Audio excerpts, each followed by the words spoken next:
सभी श्रद्धालु भक्त जनों को मेरा सादर प्रणाम है। आज मैं पंचम भिक्षु की कथा सुना रही हूँ, आप सभी ने जरूर श्रवण करें।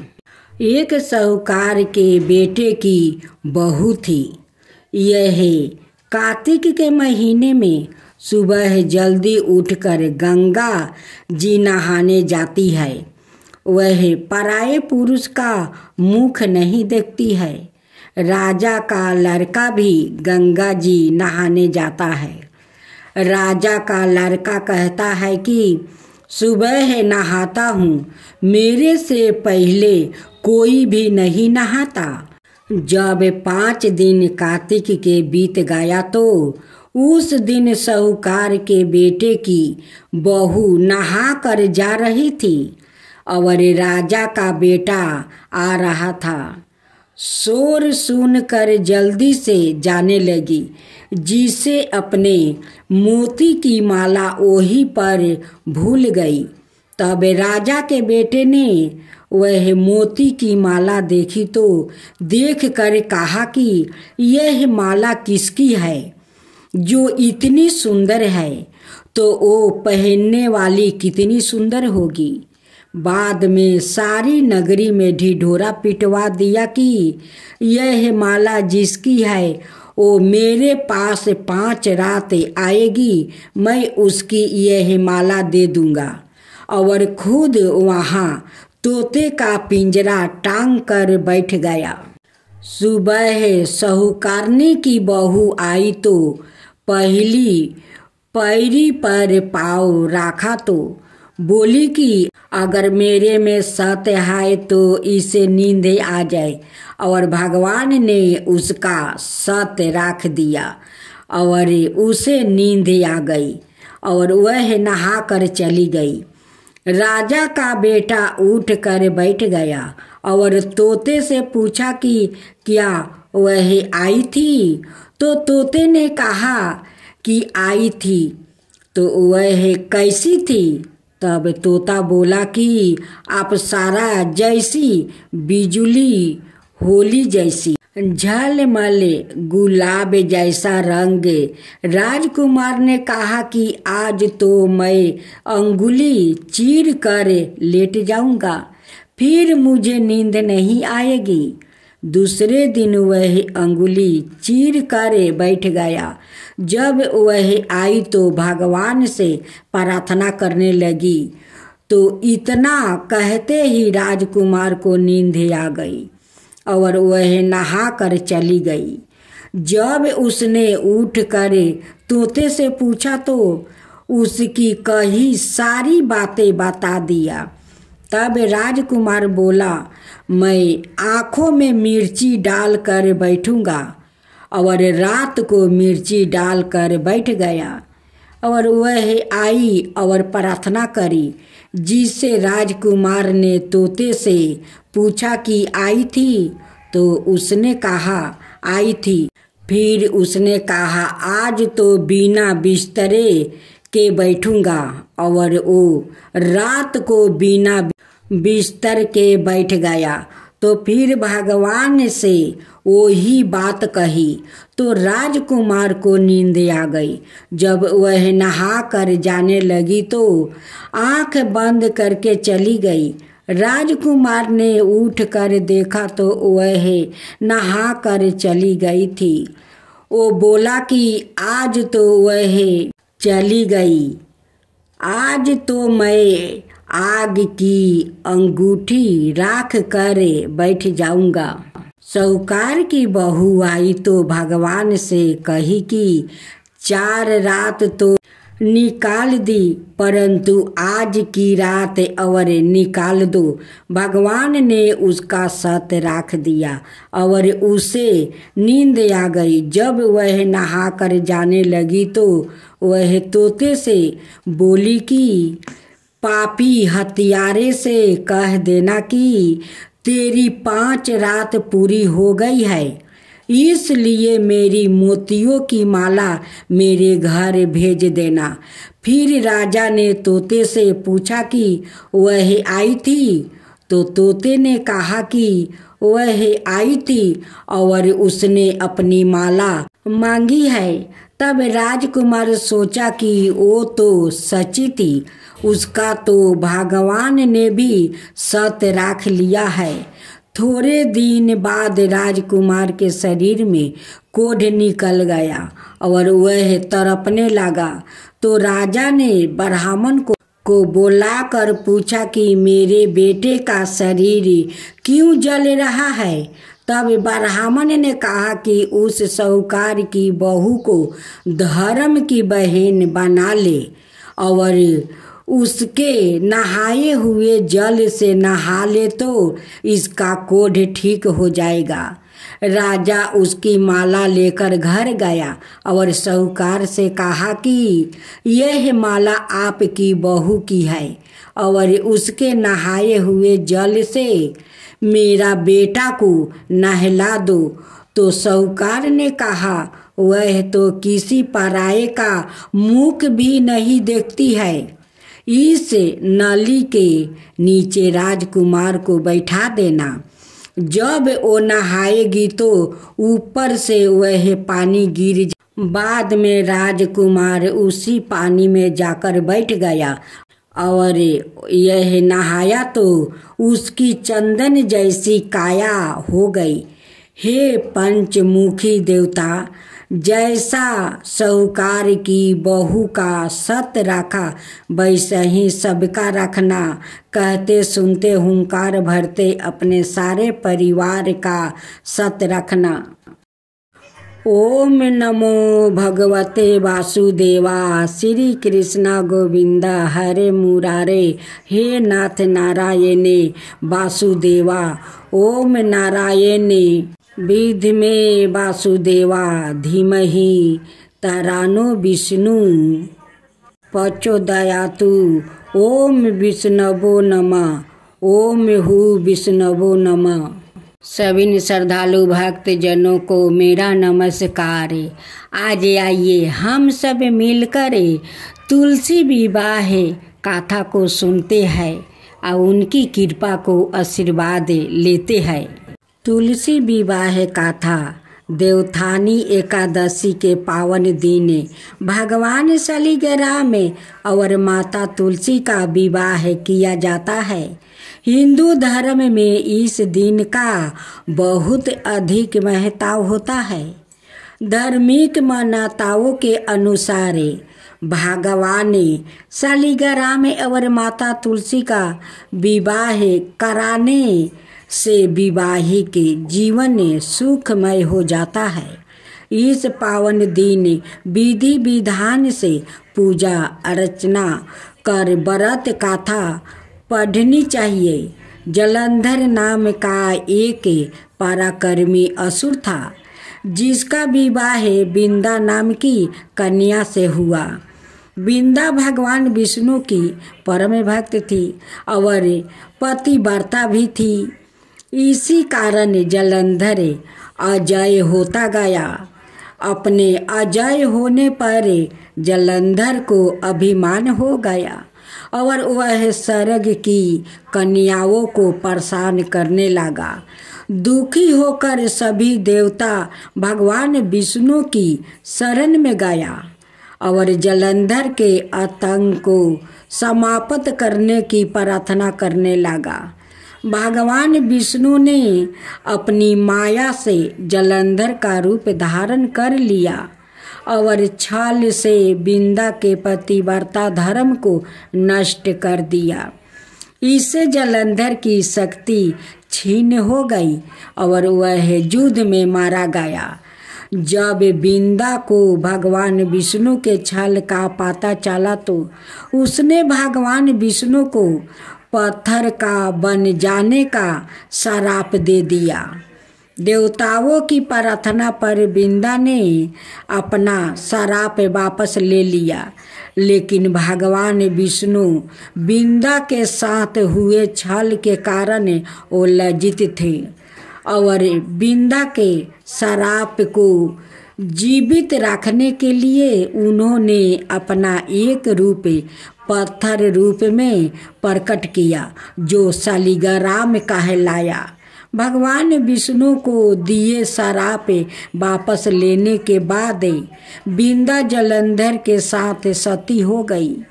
बिंदा के राख से तुलसी का पौधा निकला।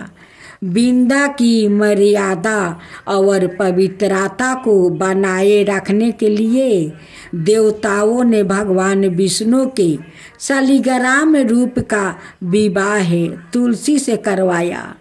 इसी घटना को याद रखने के लिए प्रति बरस कार्तिक शुक्ला एकादशी यानी देव प्रबोधिनी एकादशी के दिन तुलसी का विवाह शालिग्राम के साथ कराया जाता है। शालिग्राम पत्थर गंडकी नदी से प्राप्त होता है। भगवान विष्णु ने बिंदा से कहा कि तुम अगले जन्म में तुम तुलसी के रूप में प्रकट होगी और लक्ष्मी से भी अधिक मेरी प्रिया रहेगी। तुम्हारा स्थान मेरे शीश पर होगा। मैं तुम्हारे बिना भोजन ग्रहण नहीं करूँगा। यही कारण है कि भगवान विष्णु के प्रसाद में तुलसी अवश्य रखा जाता है। बिना तुलसी के अर्पित किए गए प्रसाद भगवान विष्णु स्वीकार नहीं करते हैं। तारा भोजन की पहली कथा। किसी नगर में साहूकार था और उसकी एक बहू तारा भोजन करती थी। एक दिन उसने अपनी सास को कहानी सुनने को कहा तो सास ने मना कर दिया और कहा कि मुझे अभी अपनी पूजा करनी है। उसने फिर अपनी जेठानी से कहती है कि आप मेरी कहानी सुन लो। उसने भी मना कर देते हुए कहा कि मुझे तो अभी खाना बनाना है।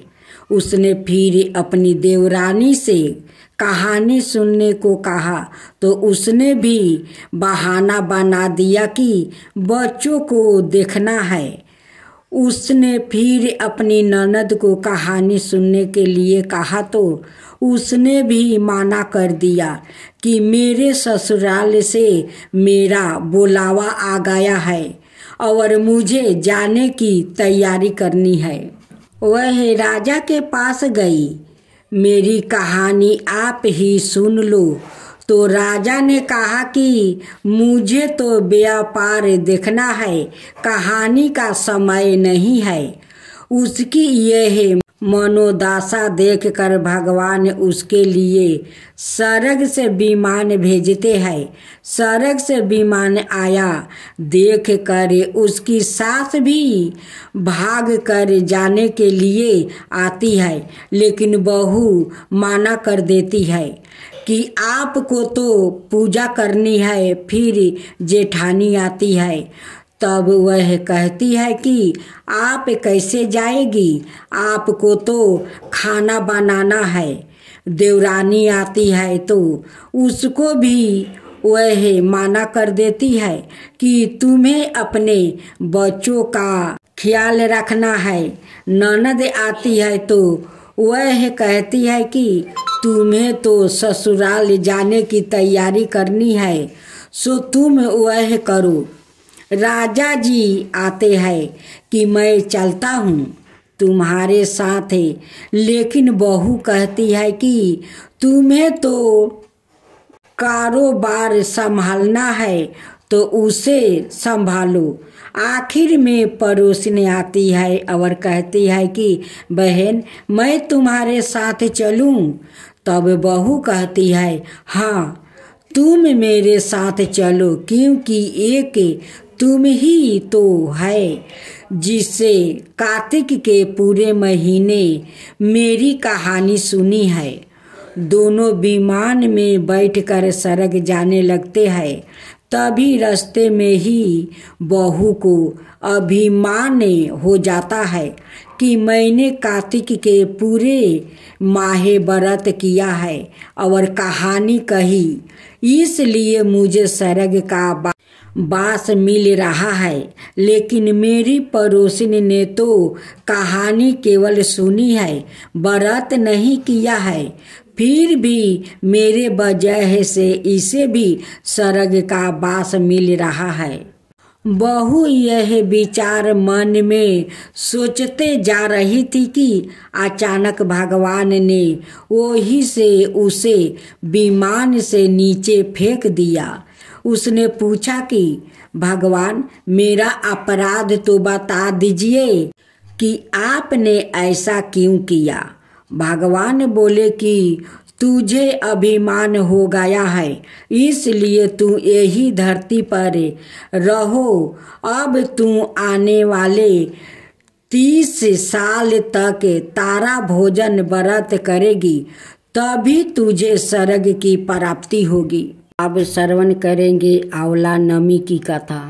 एक राजा था, उसका परन था और रोज 1.25 मन आंवले दान करके ही खाना खाता था। इससे उसका नाम आंवला राजा पड़ गया। एक दिन उसके बेटे बहू ने सोचा कि राजा इतने सारे आंवले रोजाना दान करते हैं, इस प्रकार तो एक दिन सारा खजाना खाली हो जाएगा। इसलिए बेटे ने राजा से कहा कि उसे इस तरह दान करना बंद कर देना चाहिए। बेटे की बात सुनकर राजा को बहुत दुख हुआ और राजा रानी महल छोड़कर वीरान वन जंगल में जाकर बैठ गए। राजा रानी आंवला दान नहीं कर पाए और परन के कारण कुछ खाया नहीं। जब भूखे प्यासे 7 दिन हो गया, तब भगवान ने सोचा कि यदि मैंने इसका परन नहीं रखा और इसका सत नहीं रखा तो विश्वास चला जाएगा। इसलिए भगवान ने जंगल में ही महल, राज्य और बाग बगीचे सब बनवा दिया और ढेर आंवले के पेड़ लगवा दिया। सुबह राजा रानी उठे तो देखा कि जंगल में उनके राज्य से भी दोगुना राज्य बसा हुआ है। राजा रानी से कहने लगे, देखो, कहते हैं सत मत छोड़ो, सुरमा सत छोड़ाया पत जाया, सत्य की छोरी लक्ष्मी फेर मिलेगी। आओ नहा धोआ करे, आंवले दान करे और भोजन करे। राजा रानी ने आंवले दान करके खाना खाया और खुशी खुशी जंगल में रहने लगा। उधर आंवला देवता का अपमान करने वाला, माता पिता से बुरा व्यवहार करने के कारण बहू बेटे के बुरे दिन आ गया। राज्य दुश्मनों ने छीन लिया, दाने दाने को मोहताज हो गया और काम ढूंढते हुए अपने पिताजी के राज्य में आ पहुंचा। उनके हालत इतने बिगड़े हुए थे कि पिता ने उन्हें बिना पहचाने हुए काम पर रख लिया। बेटे बहू सोच भी नहीं सकते कि उनके माता पिता इतने बड़े राज्य में मालिक भी हो सकते हैं। सो उन्होंने भी अपने माता पिता को नहीं पहचाना। एक दिन बहू ने सास के बाल गूंथते समय उनकी पीठ पर मासा देखी। उसने यह सोच कर और रोना आने लगा कि ऐसा मांस मेरी सास के भी था। हमने यह सोचकर उन्हें आंवले दान करने से रोका था कि हमारा धन नष्ट हो जाएगा। आज वो लोग ना जाने कहाँ होंगे। यह सोचकर बहू को रोना आने लगा और आंसू टपक टपक कर सास की पीठ पर गिरने लगे। रानी ने तुरंत पलट कर देखा और पूछा कि तू क्यों रो रही है। उसने बताया, आपकी पीठ पर जैसा मासा है मेरी सास की पीठ पर भी था। हमने उन्हें औले दान करने से मना कर दिया था, इसलिए वो घर छोड़कर कहीं चली गई। तब रानी ने उन्हें पहचान लिया, सारा हाल पूछा और अपना हाल बताई। अपने बेटे बहू को समझाया कि दान करने से धन कम नहीं होता बल्कि बढ़ता है। बेटे बहू भी अब सुख से राज रानी के साथ रहने लगे। हे भगवान, जैसा राजा रानी का सत्य रखा वैसा ही सबका सत्य रखना, कहते सुनते सारे परिवार का सुख रखना। पोपा बाई की कथा। किसी गांव में एक पोपा बाई रहती थी। वह बहुत ज्यादा नियम व्रत करती थी। एक दिन उसने भाई ओ भाभी से कहा कि मैं शादी नहीं करूंगी, इसलिए मेरी झोपड़ी गांव के बाहर बनवा दो और गांव के सभी लोगों से कह दो कि वह अपनी गाय और बछड़ों को मेरे यहाँ ही घास भूसा चरने को भेज दे। जो बाचा कुचा खाना है वो मुझे खाने को दे दे। एक दिन नगर का राजा शिकार खेलने जंगल में आया और गांव के बाहर जंगल के पास बनी झोपड़ी देखकर रोक गया। झोपड़ी के पास जाकर उसने आवाज लगाई कि कौन है, लेकिन भीतर से कोई आवाज ना आने पर वह लगातार दरवाजा खटखटा रहा था। तब पोपा बाई उठी और कहने लगी कि कौन हो तुम जो बार बार दरवाजा बजा रहे हो, क्यों आवाज लगा रहे हो? राजा ने कहा कि मैं यहाँ का राजा हूँ और तुम्हारे साथ विवाह करना चाहता हूँ। पोपा बाई ने कहा कि जहाँ से आए हो वहीं चले जाओ, मैं किसी पराये आदमी का मुंह नहीं देखती हूँ। राजा ने पोपा बाई की एक नहीं सुनी और उसे जबरदस्ती उठा कर ले गया। तब पोपा बाई ने राजा को श्राप दिया कि उसका सारा राजपाट नष्ट हो जाएगा। महल में आने पर राजा की रानियों ने सारी बात सुनकर राजा से अनुरोध किया कि इसे वो ही वापस छोड़ आवो। राजा जब पोपा बाई को वापस झोपड़ी में छोड़ने जाने लगा तो रास्ते में पाप की नदियाँ आई जिसमें वह डूब गया। पोपा बाई धर्मराज जी के यहाँ पहुँची और धर्मराज जी ने उन्हें स्वर्ग का राज दे दिया। एक बार एक सेठ वो सेठानी मृत्यु लोक से स्वर्ग लोक आए तो उसके द्वार बंद देखकर वह धर्मराज जी से द्वार खोलने का आग्रह करते हैं। धर्मराज जी कहते हैं, इस द्वार पर पोपा बाई का राज है। इस पर सेठ सेठानी कहते हैं कि हम पोपा बाई को नहीं जानते।